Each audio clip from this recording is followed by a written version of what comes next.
नमस्ते। Public India के सारे दर्शकों का अभिवादन। आपसे एक आग्रह है और इसीलिए मैं व्यक्तिगत रूप से आपसे आग्रह कर रहा हूं। 16-17 नवंबर 2024 को लखनऊ के मोती महल लॉन में अवध कॉन्क्लेव का आयोजन किया जा रहा है। आग्रह यह है कि अवध कॉन्क्लेव को सफलतापूर्वक आयोजन के लिए धन की आवश्यकता है। हम लोग पहले इसको करते रहे हैं, दूसरे नाम से करते रहे हैं, अवध कॉन्क्लेव, लोकमत सम्मान इत्यादि इत्यादि नाम से, लेकिन इस बार अलग अलग विषयों पर डिस्कशन होगा। देश के अपने अपने स्पेशलिस्ट आएंगे और इन सब के लिए मैं एक QR कोड आपको दे रहा हूं। इससे आप ब्रोशर डाउनलोड कर सकते हैं, देख सकते हैं क्या रूपरेखा है। लेकिन आपसे फिर से एक बार अपील है कि इस आयोजन को सफल बनाने के लिए थोड़ी आर्थिक मदद करें। बहुत बहुत धन्यवाद। नमस्कार, मैं Sandeep Yadav, the public India पे आपका स्वागत है। आज मैं बात करूंगा कि भारत सरकार राहुल गांधी के किस नैरेटिव से भयभीत है और सत्तारूढ़ दल का आइडियोलॉजिकल जो गुरु है या जो पैतृक संगठन है, जिसे हम RSS राष्ट्रीय स्वयं सेवक संगठन के रूप में जानते हैं, वो भी क्यों वैचारिक रूप से राहुल गांधी के नैरेटिव से, मतलब आख्यान से डरा हुआ है, भयभीत है। राहुल गांधी इस देश में लगातार जातिगत जनगणना की बात कर रहे हैं। राहुल गांधी ने इस देश में भारत जोड़ो यात्रा निकाली, फिर उसके बाद उन्होंने भारत के भीतर मणिपुर से लेकर मुंबई तक भारत सामाजिक न्याय यात्रा निकाली और वो हर पक्ष, हर सामाजिक तबके के न्याय के पक्ष में है। वो चाहते हैं कि हर सामाजिक तबके के साथ न्याय हो, और भारत का हर नागरिक एक समतापूर्ण जीवन जिए और भारत भी उस नागरिक के साथ तरक्की करे, और तभी भारत वास्तव में एक उन्नत देश बन सकता है। एक ऐसा देश बन सकता है जहां किसी को किसी प्रकार की दिक्कत नहीं होगी, उसको डिग्निटी की समस्या नहीं होगी। राहुल गांधी ने अपनी जातिगत जनगणना को अपना नैरेटिव बना रखा है। ऐसा जातिगत जनगणना में है क्या, इस पर हम बात करेंगे। लेकिन उसके साथ साथ अभी भारत सरकार ने 2 दिन पहले यह खबर आई है कि जो भारत के सेंसस कमिश्नर है मृत्युंजय नारायण जी, उनको 2 साल का एक्सटेंशन दिया गया है और यह कहा गया है, हालांकि वो उत्तर प्रदेश कैडर के IAS ऑफिसर हैं और 1995 बैच के, और उनके कार्यकाल को बढ़ाया गया है ताकि वो जनगणना को, भारत की जनगणना 2011 के बाद में, ऐसा भारत सरकार का नियम था कि 2011 में अगर हुई है जनगणना तो वो 2021 में होगी। हर 10 साल में भारत में जनगणना होती थी। जनगणना इसलिए होती है ताकि भारत सरकार भारत के नागरिकों के बारे में डेटा जुटा सके, जितने भी आंकड़े उनको जुटाया जा सके, और भारत देश की उन्नति के लिए, भारत देश की समृद्धि के लिए और नागरिकों के जीवन को बेहतर बनाने के लिए तमाम तरह की पॉलिसीज को बनाने में उन आंकड़ों का उपयोग किया जा सके। बिना आंकड़े के तो कोई नियम बन नहीं सकता। पॉलिसी मेकिंग में आंकड़े बहुत महत्वपूर्ण रोल प्ले करते हैं। इसीलिए हर 10 साल पर भारत सरकार जनगणना कराती रहती थी। लेकिन 2021 में कोविड आ जाने की वजह से उस साल जनगणना नहीं हो पाई और उसके कुछ सालों तक भी नहीं हो पाई। ये 2024 चल रहा है, 2025 में ये जनगणना शुरू होगी और ये जनगणना 2028 में पूरी होगी, लंबे समय तक चलेगी। और ऐसा बताया जा रहा है कि ये 2025 के बाद हर 10 साल पे होगी, और उसका जो साइकिल है वो बदल गया है। उसका जो क्रम है, पहले जो 11 से 21 से 21 से 31 तक का चल रहा था मामला, अब वो बदल के 25 से 35, 35 से बदल के 45 और फिर 55, इस तरह से आगे बढ़ेगी। रही बात जनगणना की, तो जनगणना में कई तरह की बातों को इंक्लूड करने की मांग चल रही है। कांग्रेस पार्टी के राहुल गांधी का नैरेटिव तो यह है ही, उसके साथ साथ देश के तमाम सामाजिक संगठन इस बात की मांग कर रहे हैं, खास करके OBC तबके के, कि जातिगत जनगणना कराई जाए और जातियों का डेटा कलेक्ट किया जाए ताकि उनकी वंचना, उनका जो मार्जिनलाइजेशन है उसका अध्ययन किया जा सके। इसके साथ ही भारत के अभी हाल ही में जो सुप्रीम कोर्ट का निर्णय, भारत सरकार का भी निर्णय था कि जो SC और ST रिजर्वेशन है उसका भी सब कैटेगराइजेशन किया जाए। इस वजह से जो SC और ST तबका है वो भी अब जातिगत जनगणना, हालांकि उनकी जनगणना जाति के आधार पर होती है, लेकिन वो अब व्यापक जातिगत जनगणना की मांग कर रहे हैं ताकि सारी जातियों का आंकड़ा निकल के आए कि कहां कैटेगराइजेशन की जरूरत है। और कैटेगराइजेशन तो होना चाहिए, लेकिन अभी सबसे पहले कैटेगराइजेशन की कहाँ जरूरत है? ओबीसी रिजर्वेशन में, हालांकि ओबीसी रिजर्वेशन में कैटेगराइजेशन के लिए पहले से ही कमीशन बन चुका है, और वो कमीशन है रोहिणी कमीशन। तो ये SC/ST की जातियां भी जानना चाहती हैं कि SC/ST में कैटेगराइजेशन से पहले क्या EWS रिजर्वेशन जो 2019 में बिना मांग के लागू किया गया था, उसमें भी कैटेगराइजेशन की जरूरत है? इस तरह के वो सवाल हैं जो हर तबके को काफी बेचैन किए हुए हैं। SC/ST तबका भी यही चाहता है कि इस तरह से ये चीजें, ये जातिगत जनगणना हो, आंकड़े जुटाए जाए और उनके आधार पर सारी चीजें सामने हो। कुछ तबकों की जातिगत जनगणना करने से चीजें स्पष्ट नहीं होंगी। इस देश में, भारत बहुत विविधता वाला देश है और यहाँ तमाम तरह की जाति, संप्रदाय, धर्म और पंथ के लोग रहते हैं। अब तो भारत चीन को पीछे छोड़ के सबसे ज्यादा आबादी वाला दुनिया का देश बन चुका है। इस स्थिति में भारत के लिए ये जनगणना बहुत महत्वपूर्ण होने जा रही है, और जैसा मैंने कहा कि बहुत लंबे समय से बहुत सारे संगठनों की मांग है कि जातिगत जनगणना कराई जाए। अब तो भारत की जो सबसे बड़ा विपक्षी दल है और कई रीजनल पार्टीज हैं, वो लगातार भारत में जातिगत जनगणना की बात कर रहे हैं। और इसी क्रम में हमने देखा कि बिहार में जातिगत जनगणना के आंकड़े आए और उसकी वजह से वहां की जनता का फायदा हुआ, किसी भी तबके की जनता का फायदा हुआ। और उसमें सबसे महत्वपूर्ण बात मैं जोड़ दूं कि जो बिहार में जनगणना हुई है, जातिगत सर्वे जिसका नाम दिया गया था, उसकी वजह से 20 लाख नए लोग जो गरीबी रेखा के नीचे थे लेकिन BPL का कार्ड उनका नहीं बना हुआ था, वो आइडेंटिफाई नहीं किए गए थे, वो इस नए आंकड़े में BPL में शामिल हुए हैं और उनको भारत सरकार की जितनी भी गरीबी रेखा के नीचे की योजनाएं हैं उनका लाभ मिल रहा है।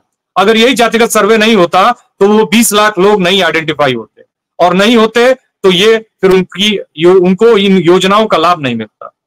तो जो जातिगत सर्वे है या जातिगत जनगणना है, वो समाज को तोड़ने के लिए नहीं, समाज में जातिवाद तो पहले से ही है, जातिवाद को बढ़ाने के लिए नहीं, बल्कि जातिवाद के लेवल पर जो डिफरेंसेस हैं उनको कम करने पर है।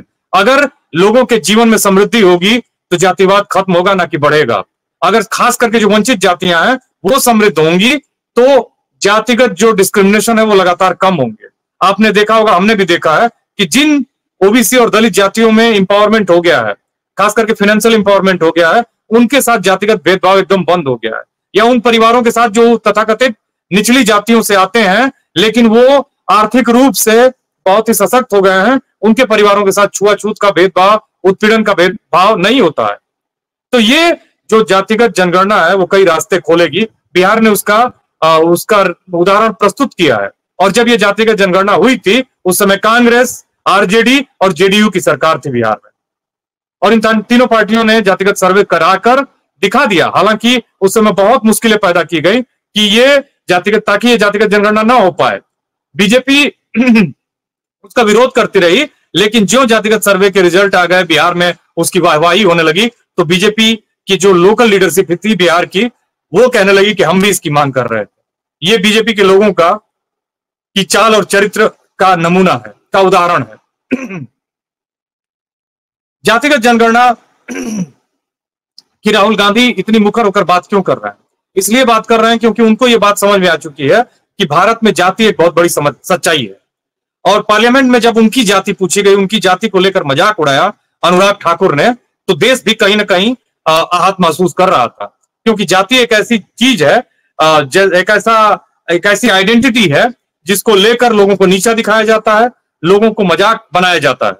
वही मजाक राहुल गांधी के साथ पिछले पार्लियामेंट के सेशन में हुआ और उनकी जातिगत जनगणना को नीचा दिखाया जाने की कोशिश की गई। मैं दर्शकों को बता दूं कि दुनिया में जनगणना कोई नई बात नहीं है। भारत में जनगणना अंग्रेजों ने 1872 में शुरू की, हालांकि उस पर मैं बाद में आऊंगा। पूरी दुनिया में सबसे पहले जनगणना की शुरुआत बेबीलोनियन इंपायर में 3800 ईसा पूर्व, मतलब आज से करीब करीब 6000 साल पहले, आज से 6000 साल पहले शुरू हुआ था। उसके बाद उदाहरण मिलते हैं चीन की हान डायनेस्टी में, जहां दूसरी शताब्दी में मतलब सेकेंड सेंचुरी एडी में इस जनगणना के एग्जाम्पल्स मिलते हैं, का उदाहरण मिलता है। उसके बाद उदाहरण है इंग्लैंड का, जिसने 11वीं शताब्दी में अपने यहां लोगों की जनगणना कराई। उसके बाद मंगोल इंपायर है, जहां 1250 में से 1270 तक लोगों की जनगणना की गई। उसके बाद इनका अंपायर इनका जो साम्राज्य था वहां से भी जनगणना के उदाहरण मिलते हैं। तो ये इतिहास है जनगणना का। बिना जनगणना के आप पॉलिसी मेकिंग कैसे करेंगे? बिना जनगणना के आप कैसे जान पाएंगे कि कितने स्त्री हैं, कितने पुरुष हैं समाज में, कितने ट्रांसजेंडर्स हैं, कितने अमीर हैं, कितने गरीब हैं, कितने वंचित हैं, कितने प्रिविलेज्ड हैं, कितने सशक्त हैं, कितने कमजोर हैं? ये वो चीजें हैं जो बिना जनगणना और आंकड़ों के संभव नहीं है। इस स्थिति में हम देखते हैं कि जो पिछला भारत की जनगणना हुई थी उसमें करीब करीब 79.8% हिंदू थे और 14.2% मुस्लिम थे, 2.3% क्रिश्चियन थे और 1.7 मतलब 1.7% सिख थे। तो एक तरह से देखा जाए हमारे सामने धार्मिक आंकड़े हैं, लेकिन जातिगत जो आंकड़ों की मांग की जा रही है वो बहुत महत्वपूर्ण है, क्योंकि जाति एक ऐसी नेटवर्किंग है जो अगर जाति के नेटवर्क माने जाति एक ऐसी नेटवर्किंग है जो बिना मतलब आपको बहुत तरह के फायदे देती है।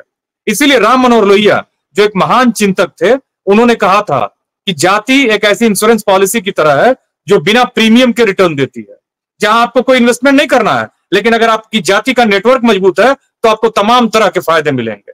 अगर आपकी जाति का नेटवर्क कमजोर है तो वहीं आपको नुकसान भी मिलेगा। उसी तरह से बहुत बड़े बड़े चिंतकों ने कहा है कि जाति समाज का कैंसर है। इसी क्रम में बाबा साहब भीमराव अंबेडकर ने यह भी कहा कि एनिहिलेशन ऑफ कास्ट, जाति का विनाश होना चाहिए। आपको दर्शकों को मालूम होगा कि बाबा साहब भीमराव अंबेडकर को जाति पाति तोड़क मंडल जो लाहौर का एक संगठन था, उसमें संतराम बीए जो उस समय के बहुत ही महत्वपूर्ण समाज सुधारक और सामाजिक चिंतक थे, उन्होंने बाबा साहब भीमराव अंबेडकर के काम को देखते हुए उनको उसमें आमंत्रित किया था चीफ गेस्ट के रूप में, चीफ वक्ता के रूप में, मुख्य वक्ता के रूप में। बाबा साहब भीमराव अंबेडकर ने अपना जो भाषण था उसको पहले ही भेज दिया और आयोजकों ने उसको पढ़ने के बाद पाया कि यह भाषण तो बहुत ही क्रांतिकारी है, क्योंकि अगर इसको वो पढ़ेंगे तो इससे समाज में कहीं ना कहीं उन लोगों के हिसाब से गलत असर पड़ता। बहरहाल उनको मना कर दिया गया, वो नहीं गए और वो भाषण नहीं हो पाया। लेकिन बाबा साहब भीमराव अंबेडकर ने उस अपने भाषण को किताब के रूप में छापा, जो एनिहिलेशन ऑफ कास्ट के रूप में दुनिया की सबसे महत्वपूर्ण और पॉपुलर किताबों में से एक है, जिसने जाति के विनाश की नींव रखी। हालांकि उससे पहले 1161 में ब्राह्मण जाति से आने वाले बसवन्ना, जिनका जन्म कर्नाटक, अभी का कर्नाटक, और जो कलचुरी राजा बिज्जला के सेनापति हुआ करते थे, उन्होंने इसकी बात की थी। उन्होंने जब अपनी जाति को छोड़ दिया और नया एक संप्रदाय बनाया जिसे हम लिंगायत संप्रदाय के रूप में जानते हैं। हालांकि लिंगायत लोग अभी धर्म के स्टेटस की मांग कर रहे हैं, लेकिन वो इसी आधार पर बनाया गया था कि हमको एक ऐसा समाज बनाना है जहां किसी के साथ छुआछूत का व्यवहार नहीं होगा, ऊंचा और नीचा का कॉन्सेप्ट नहीं होगा। इसी की वजह से उनके बहुत सारे फॉलोअर हुए और वो एक बहुत बड़े समाज सुधारक के रूप में पूरे कर्नाटक में जाने जाते हैं। और उनकी बहुत बड़ी एक उपासक थी, उनकी फॉलोअर थी, शिष्या थी, जिनका नाम अक्का महादेवी है। ऐसे उनके बहुत सारे फॉलोअर्स हुए और आज भी लिंगायत संप्रदाय कर्नाटक में एक बहुत ही महत्वपूर्ण संप्रदाय है जो जाति से इतर जिसकी स्थापना हुई थी। इसीलिए बसवन्ना ने 1161 में उनका जन्म हुआ था और उन्होंने अपनी जाति को छोड़ दी। वो ब्राह्मण थे और उन्होंने तमाम छोटी जातियों के लोगों को लेकर लिंगायत संप्रदाय की स्थापना की। और उसमें लिंगायत संप्रदाय में मुख्यतः जो विचार है वो ये है कि वो शिवलिंग को अपने गले में धारण करते हैं और कोई भी जातिगत भेदभाव नहीं, और इससे इतर वो एक ऐसा संप्रदाय बनाने का प्रयास करते हैं जहां उनके बीच में ईश्वर और भक्त के बीच में कोई दूसरा ना हो। वो मानवता में विश्वास करते हैं। उनके बाद रैदास के बारे में हम सभी जानते हैं। रैदास ने भी स्पष्ट ढंग से कहा, वो एक बहुत बड़े संत कवि थे जिनकी वाणी, जिनके चिंतन को गुरु ग्रंथ साहिब में शामिल किया गया है। उनका कहना था कि जाति जाति में जात है जो केतन के पात, रैदास मानुष ना जुड़ सके जब तक जाति न जात। मतलब कि जाति, जैसे आप केले के तने के लेयर को निकालेंगे तो उस लेयर के भी, उस परत के भीतर भी कई परतें होती हैं और उस परत के भीतर कई परत होती है। उसी तरह से जाति के भीतर भी कई जातियां हैं, उपजाति है और उपजाति के भी ऊपर जाति है, और जाति की हायरार्की है, उसका एक क्रम है जिसमें कोई ऊंचा होता है, कोई नीचा होता है, कोई उससे भी नीचे होता है। तो ये जो हायरार्की है वो लोगों को बांटती है। जाति जाति में जात है जो केतन के पात, माने केले के तने के तरह की लेयर की तरह ही जातियों के भीतर जात है। जाति जाति में जात है जो के तन के पात, रैदास मानुष ना जुड़ सके जब तक जात न जात। समाज तब तक नहीं जुड़ सकता है जब तक जाति नहीं जाती है। इसी श्रेष्ठता का मजाक उड़ाते हुए कबीर ने भी कहा था, कबीर ने कहा कि तू जो ब्राह्मण ब्राह्मणी का जाया, आन बाट काहे नहीं आया। अभी जो भारत की वर्ण व्यवस्था है उसमें ब्राह्मण जाति के लोगों को श्रेष्ठ माना जाता है। कहा जाता है कि उनका जन्म ब्रह्मा के मुख से हुआ, क्षत्रियों का भुजाओं से और वैश्यों का जंघे से और शूद्रों का पैर से, और जो अछूत वर्ग है अभी का वो तो इस वर्ण व्यवस्था से बाहर था।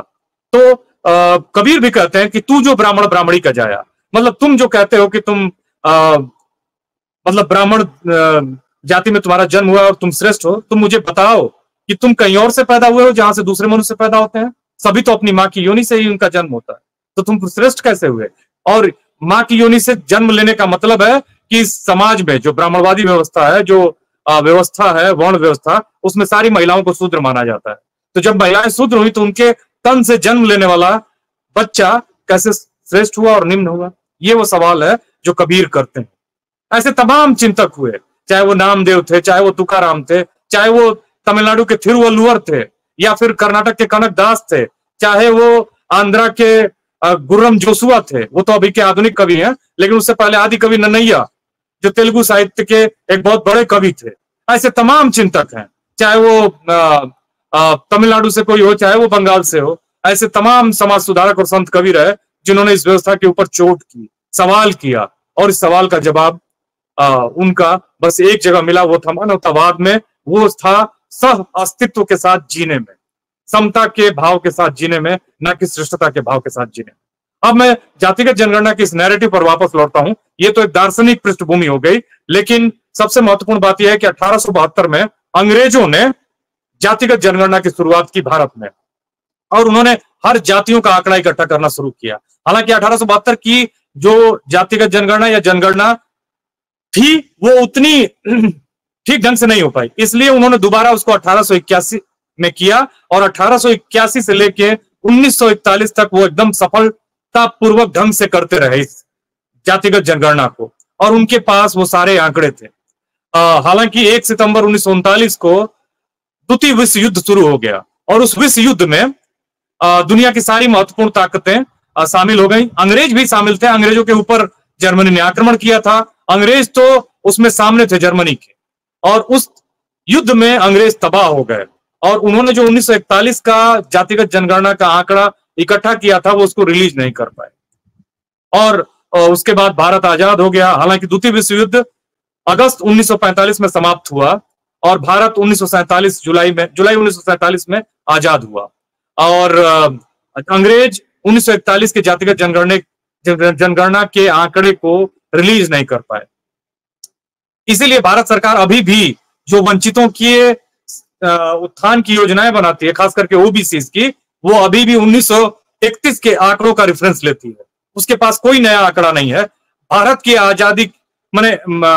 आजादी के इतने दिनों के बाद भी 90 साल में हम जातिगत जनगणना नहीं करा पाए हैं। जो अंग्रेजों ने 1931 में कराई थी वही अंतिम थी, उसी के आंकड़े लिए गए हैं, वही अंतिम थी। 2031 10 साल बाद आने वाला है, इनफैक्ट 7 साल बाद आने वाला है। तो आप समझ लीजिए करीब करीब 93 साल बीत चुके हैं और भारत ने यही दूरी तय की है। तो कुल मिला के जाति एक अंतर्विरोध पैदा करती है। जाति समाज का कैंसर है। इस जाति की समस्या से जब तक समाज उबरेगा नहीं, तब तक वो आगे ठीक ढंग से प्रगति नहीं कर सकता है। जाति जो है वो एक बहुत बड़ा भारत के विकास में हर्डल है, और भारत जब तक एक जातिगत समाज से समतावादी और मानवतावादी समाज के रूप में नहीं डेवलप करेगा, विकसित होगा, तब तक ये मुश्किल सामने रहेगी। क्योंकि अगर कोई सोचता है कि जाति के अंतर्विरोधों और जाति के समन्वय से वो रास्ता निकाल लेगा, ऐसा मुझे नहीं लगता है कि ऐसा कोई रास्ता निकल सकता है। जाति जब तक मार्जिन पे नहीं जाएगी, जब तक इस समाज में जाति का दम्भ और जाति का माने एक प्रिविलेज कमजोर नहीं होगा, खत्म नहीं होगा धीरे धीरे, तब तक ये सब कुछ भारत का मानवतावादी समाज के रूप में बनना या इवॉल्व होना संभव नहीं है। अब लीजिए, भारत 1947 में आजाद होता है, और बाबा साहब भीमराव अंबेडकर संविधान सभा की ड्राफ्टिंग कमेटी के चेयरमैन थे, उन्होंने संविधान में आर्टिकल 340 को जुड़वाया। आर्टिकल 340 का प्रावधान ये था कि पिछड़ों को रिजर्वेशन नहीं मिला था, SC/ST को रिजर्वेशन इंश्योर हो गया था कि पिछड़ों को आर्टिकल 340 के द्वारा एक कमीशन बनाया जाएगा और वो कमीशन उनकी मार्जिनलिटी को माप कर उनको रेमेडी ऑफर करेगा, उनको कितना समाज में ऊपर उठने के लिए क्या चीजें जरूरी है उनको रेकमेंड करेगा, उनको बताएगा। पहला काका कालेलकर कमीशन उसी की वजह से 1953 में बना। काका कालेलकर महात्मा गांधी के बहुत ही नजदीकी सहयोगी थे, वो साहित्यकार भी थे और उनकी ओरिजिन महाराष्ट्र की थी, लेकिन वो लंबे समय तक गुजरात में रहे थे। उनके पास मराठी, गुजराती और हिंदी भाषा तीनों की बहुत अच्छी जानकारी थी। वो साहित्यकार थे, निबंध लिखते थे, साहित्यिक कृतियां रचते थे। उनको काका कालेलकर कमीशन की जिम्मेदारी मिली। उन्होंने अपनी रिपोर्ट 55 में जमा की, जब जवाहरलाल नेहरू इस देश के प्रधानमंत्री थे। उन्होंने यह रिकमेंड किया कि सारी महिलाएं, चाहे वो अपर कास्ट की भी क्यों ना हो, और OBC, SC/ST सारी महिलाओं को 70% एजुकेशनल इंस्टीट्यूशंस में रिजर्वेशन दिया जाना चाहिए। और उसके बाद उन्होंने OBC के लिए B और C की नौकरियों में, ग्रुप B और C की नौकरियों में 40% का रिजर्वेशन रिकमेंड किया, ग्रुप A की नौकरियों में 25% का रिजर्वेशन रिकमेंड किया। तमाम कारणों की वजह से वो जो उनकी रिपोर्ट थी, उस समय के जो गृह मंत्री थे पंडित गोविंद बल्लभ पंत, उन्होंने कहा कि ये रिपोर्ट बहुत साइंटिफिक ढंग से नहीं इकट्ठी की गई है, इसलिए इस रिपोर्ट को हम लागू नहीं कर सकते। फिर उन्होंने कहा कि भारत जो है वो पंचवर्षीय योजनाएं लागू कर रहा है, देश में गरीबी ऐसे ही कम हो जाएगी, इसलिए इनको रिजर्वेशन की बहुत खास जरूरत नहीं है, तबके अपने आप आर्थिक रूप से मजबूत हो जाएंगे। और ये सब कह के उस रिपोर्ट को लागू नहीं किया गया। बाद में तमाम तरह की मुश्किलें खड़ी होती रहीं। 26 जून 1975 को इमरजेंसी लगी देश में, कांग्रेस की सत्ता चली गई और जनता पार्टी की जो चुनाव हुआ 78 में, उसमें सरकार बनी। उस सरकार में मोरारजी देसाई प्रधानमंत्री बने और मोरारजी देसाई प्रधानमंत्री बनने के बाद उन्होंने BP मंडल कमीशन बनाया। BP मंडल, बिंदेश्वरी प्रसाद मंडल, बिहार के मुख्यमंत्री रह चुके थे और वो वहां के लोकसभा सांसद भी थे और उन्होंने वहां से तमाम काम किए थे बिहार के उत्थान के लिए। उनको, वो लॉ ग्रेजुएट भी थे, उनको उस कमीशन का चेयरपर्सन बनाया गया, उनको जिम्मेदारी दी गई। उन्होंने अपनी रिपोर्ट को 30 दिसंबर 1980 को जमा की। हालांकि उसके बाद जनता पार्टी की सरकार गिर गई और फिर BP मंडल का जो रिकमेंडेशन था वो लागू नहीं हो पाया। और BP मंडल ने अपने रिकमेंडेशन में यह कहा था कि OBC की आबादी करीब 52% है और ठीक से इनके उत्थान के लिए अगर काम करना है तो जातिगत जनगणना करनी होगी। और BP मंडल कमीशन ने जनगणना में जातिगत जनगणना का रिकमेंडेशन किया था 1980 में। आज करीब 44 साल बीत गए और अभी तक जातिगत जनगणना की बात चल रही है, उसके लिए संघर्ष चल रहा है। हालांकि BP संघ प्रधानमंत्री बनते हैं 1990 में। 7 अगस्त 1990 को उन्होंने OBC का राज्यों में रिजर्वेशन लागू कर दिया। हालांकि कुछ जो एलिट इंस्टीट्यूशंस थे उनको OBC रिजर्वेशन से अलग रखा गया और वो रिजर्वेशन लागू हो पाया 2007 में कांग्रेस पार्टी के मंत्री, मानव संसाधन मंत्री अर्जुन सिंह के द्वारा। तो कुल मिला के जातिगत जनगणना का जो नैरेटिव है वो लंबे समय से चल रहा है, एक बड़ा पुराना नैरेटिव है, लेकिन उससे बीजेपी इतना क्यों डरती है, ये वो प्रमुख सवाल है जिस पर आज का पूरा ये प्रोग्राम केंद्रित है। बीजेपी एक ऐसी पार्टी है जिसका उदय ही हिंदुत्व के दर्शन पर हुआ है। हिंदुत्व का दर्शन यही कहता है कि हिंदू श्रेष्ठ है और कोई भी जब दर्शन किसी की श्रेष्ठता को स्थापित करने के लिए काम करने लगता है तो वो दर्शन नहीं, एक प्रोपेगेंडा बन जाता है। क्योंकि कोई भी दुनिया का दर्शन जो मानवतावादी दृष्टिकोण से होता है वो कभी अपनी श्रेष्ठता की बात करता ही नहीं है, क्योंकि वो सह अस्तित्व में जीने में विश्वास रखता है, वो समता में विश्वास रखता है। तो इस स्थिति में जो ये हिंदुत्व की एक विचारधारा है वो अपने आप में एक प्रॉब्लमेटिक विचारधारा है, समस्याग्रस्त विचारधारा है। क्योंकि जब कोई विचारधारा अपनी श्रेष्ठता की बात करने लगे और उस पर काम करने लगे तब वो विचारधारा नहीं एक एजेंडा बन जाती है। और RSS का भी एक एजेंडा है कि उनके जो फॉलोअर्स हैं, उनके जो लोग हैं, उनकी जो समाज में श्रेष्ठता है, जो प्रिविलेज है, विशेषाधिकार है, वो खत्म ना हो कभी, वो उसके लिए काम करते हैं। राहुल गांधी काम कर रहे हैं समता के लिए। राहुल गांधी ने ये जिम्मेदारी उठाई है कि वो हर वर्ग को कम से कम उसकी जनसंख्या के अनुपात में उसका जो सम्मान बनता है उसको दिलाएंगे। राहुल गांधी ने ये जिम्मेदारी उठाई है कि वो कम से कम इस तरह का जो एक जबरदस्त एक गरीब और अमीर के बीच की खाई है उसको अगर पूरी तरह से वो पाटेंगे नहीं तो कम से कम जितना उनके लिए संभव होगा उसको कम करेंगे। और ये जितना कम होगा भारत उतना ही मानवतावादी देश बनेगा, राज्य बनेगा और एक प्रगतिशील देश बन सकता है। इस स्थिति में अगर हम देखें तो राहुल गांधी का जो प्रण है वो वास्तव में बहुत ही माने एक प्रगतिशील कदम है जो वास्तव में भारत को एक ताकत बनाएगा, एक ऐसी ताकत जिससे भारत अपने पैरों पर खड़ा होकर अपने वंचित तबके के लोगों के साथ न्याय कर पाएगा। एक छोटे से आंकड़े के साथ मैं बात करता हूं कि आरएसएस और बीजेपी ये कैसे लोगों को मतलब न्याय से, समता से और उनके अधिकारों से दूर ले जा रहे हैं। 1990 में भारतीय जनता पार्टी 1990 से पहले उनके पास 2 लोकसभा सीटें हुआ करती थी और 1990 के चुनाव में उनको कुछ सीटें मिली, वो एक पावर के रूप में उभरे। लेकिन जो ही मंडल कमीशन लगा उन्होंने सरकार से अपनी जो उनका सपोर्ट था उसको वापस ले लिया और उनके जो मुख्य नेता थे लाल कृष्ण आडवाणी उन्होंने एक यात्रा निकाली जिसे हम राम मंदिर को बनाए जाने की मांग को लेकर उन्होंने एक यात्रा निकाली और उस यात्रा को भारत की राजनीति में कमंडल की पॉलिटिक्स की शुरुआत कहा जाता है। मंडल के खिलाफ कमंडल के पॉलिटिक्स की शुरुआत उन्होंने जो वंचित तबकों के लिए रिजर्वेशन लागू हुआ था मंडल का, उसको वो पूरी तरह से इफेक्टिव ना हो पाए, उन्होंने मंदिर की राजनीति की शुरुआत की और वहां से बीजेपी ने भारत की राजनीति में मतलब एक तरह से रिग्रेसिव पॉलिटिक्स की शुरुआत की। उसी समय भारत और चाइना एक ही आर्थिक स्थिति में थे और 1997 में चीन जो है 1 ट्रिलियन की इकोनॉमी बन गया, भारत 2007 में 1 ट्रिलियन की इकोनॉमी बन पाया। 2014 में जब यूपीए 2 मतलब कांग्रेस के यूपीए 2 का शासन था तब भारत की इकोनॉमी करीब करीब 3 ट्रिलियन की थी। अभी 2024 में 3.5 ट्रिलियन की है, क्षमा करिएगा 2.5 ट्रिलियन की थी 2014 में, अभी 3 ट्रिलियन से थोड़ा सा ऊपर है, 3 ट्रिलियन की इकोनॉमी बन पाया है भारत। लेकिन 2024 में चीन जो है वो 18 ट्रिलियन की इकोनॉमी बन गया है। वही चीन जो भारत के साथ 1990 में था वो 2024 में भारत के 6 गुना आगे जा चुका है और भारत वो चीन से 6 गुना पीछे है। क्या इसमें 1990 की राजनीति का कोई योगदान है? क्या वो कारण है जिसकी वजह से भारत की राजनीति प्रगतिशील राजनीति नहीं बन पाई? क्या वो कारण है कि भारत के वंचित पूरी तरह से एजुकेशन और हेल्थ की फैसिलिटीज को नहीं पा पाए? क्या वो कारण है कि भारत अपने यहां से पूरी तरह से छुआछूत को नहीं खत्म कर पाया? क्या वो कारण है कि भारत में अभी भी इस कदर भेदभाव और जातियों का कि एक आईपीएस दलित जाति से आने वाला एक आईपीएस व्यक्ति भी अपने गांव में घोड़ी पर नहीं चढ़ पाता है, उसको पुलिस प्रोटेक्शन के भीतर घोड़ी पर चढ़ना पड़ता है।